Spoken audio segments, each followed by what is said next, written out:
अब हम शिक्षा पर जितना खर्च करते हैं उससे कहीं अधिक शराब और धूम्रपान पर खर्च करते हैं। यह जाहिर है आश्चर्य की बात नहीं है।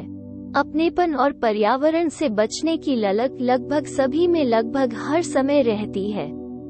युवाओं के लिए कुछ करने की ललक केवल माता पिता में ही प्रबल होती है, और उनमें केवल कुछ वर्षों के लिए जब उनके बच्चे स्कूल जाते हैं।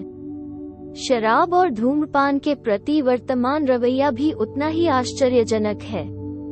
आशाहीन शराबियों की बढ़ती फौज के बावजूद, शराबी ड्राइवरों द्वारा हर साल सैकड़ों हजारों लोगों को अपंग या मारे जाने के बावजूद, लोकप्रिय कॉमेडियन अभी भी शराब और इसके नशेड़ियों के बारे में चुटकुले सुनाते हैं, और सिगरेट को फेफड़ों के कैंसर से जोड़ने वाले सबूतों के बावजूद व्यवहारिक रूप से हर कोई तंबाकू धूम्रपान को खाने से शायद ही कम सामान्य और प्राकृतिक मानता है।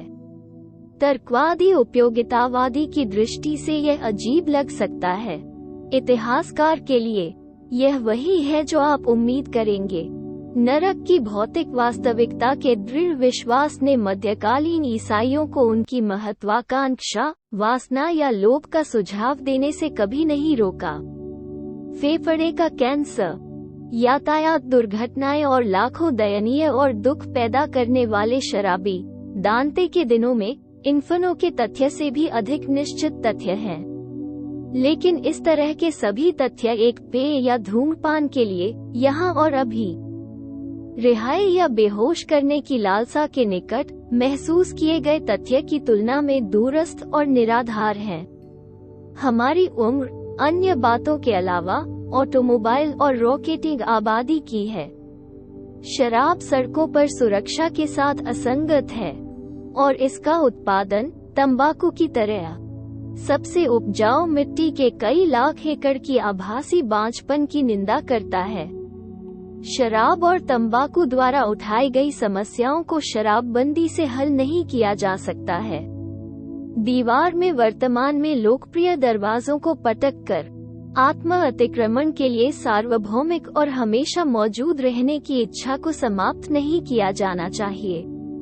एकमात्र उचित नीति पुरुषों और महिलाओं को अपनी पुरानी बुरी आदतों को नई और कम हानिकारक आदतों से बदलने के लिए प्रेरित करने की उम्मीद में अन्य बेहतर दरवाजे खोलना है। इनमें से कुछ अन्य बेहतर दरवाजे प्रकृति में सामाजिक और तकनीकी होंगे, अन्य धार्मिक या मनोवैज्ञानिक, अन्य आहार संबंधी, शैक्षिकी, एथलेटिक होंगे। लेकिन असहनीय स्वार्थ और प्रतिकूल परिवेश से बार बार रासायनिक अवकाश की आवश्यकता निस्संदेह बनी रहेगी। एक नई दवा की जरूरत है जो लंबे समय में अधिक नुकसान किए बिना हमारी पीड़ित प्रजातियों को राहत देगी और सांत्वना देगी, जबकि यह कम समय में अच्छा करती है। ऐसी दवा छोटी खुराक में शक्तिशाली और संश्लेषित होनी चाहिए। यदि इसमें ये गुण नहीं है तो इसका उत्पादन, जैसे शराब, बियर, स्प्रिट और तंबाकू, अपरिहार्य भोजन और रेशों को बढ़ाने में हस्तक्षेप करेगा। यह अफीम या कोकीन की तुलना में कम विषैला होना चाहिए। शराब या बार्बिटूरेट्स की तुलना में अवांछनीय सामाजिक परिणाम उत्पन्न करने की संभावना कम होनी चाहिए। सिगरेट के टार और निकोटीन की तुलना में हृदय और फेफड़ों के लिए कम हानिकारक होना चाहिए। और सकारात्मक पक्ष पर, इसे चेतना में अधिक दिलचस्प, अधिक आंतरिक रूप से मूल्यवान बेहोश करने की क्रिया या स्वप्न दोष, सर्वशक्तिमान के भ्रम या अवरोध से मुक्ति का उत्पादन करना चाहिए। अधिकांश लोगों के लिए मेस्कैलिन लगभग पूरी तरह से अहानिकर है। शराब के विपरीत, यह लेने वाले को उस तरह की बेहिचक कार्रवाई के लिए प्रेरित नहीं करता है जिसके परिणामस्वरूप विवाद, हिंसा के अपराध और यातायात दुर्घटनाएं होती हैं। मेस्कलिन के प्रभाव में एक आदमी चुपचाप अपने काम में मन लगाता है।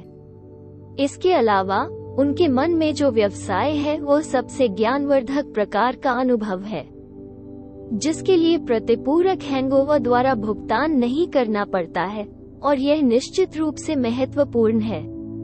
नियमित मेस्केलिन लेने के दीर्घकालिक परिणामों के बारे में हम बहुत कम जानते हैं। पेयोट बटन का सेवन करने वाले भारतीयों को आदत से शारीरिक या नैतिक रूप से नीचा नहीं लगता। हालांकि उपलब्ध साक्ष्य अभी भी दुर्लभ और स्केच हैं। हालांकि स्पष्ट रूप से कोकीन, अफीम, शराब और तंबाकू से बेहतर मेस्केलिन अभी तक आदर्श दवा नहीं है। मेस्केलिन लेने वालों के खुशी खुशी रूपांतरित बहुमत के साथ साथ एक अल्पसंख्यक भी है जो दवा में केवल नरक या शुद्धिकरण पाता है। इसके अलावा सामान्य खपत के लिए शराब की तरह इस्तेमाल की जाने वाली दवा के लिए इसका प्रभाव असुविधाजनक रूप से लंबे समय तक रहता है। लेकिन रसायन विज्ञान और शरीर विज्ञान आजकल व्यावहारिक रूप से कुछ भी करने में सक्षम है। यदि मनोवैज्ञानिक और समाजशास्त्री आदर्श को परिभाषित करेंगे तो न्यूरोलॉजिस्ट और फार्माकोलॉजिस्ट उन साधनों की खोज के लिए भरोसा कर सकते हैं जिनसे उस आदर्श को महसूस किया जा सकता है, या कम से कम शायद इस तरह का आदर्श चीजों की प्रकृति में कभी भी पूरी तरह से नहीं हो सकता है। एहसास हुआ वाइन बिबिंग अतीत, विस्की ड्रिंकिंग, मारिजुआना धूम्रपान और बार्बिट्यूरेट निगलने वाले वर्तमान की तुलना में अधिक करीब पहुंच गया।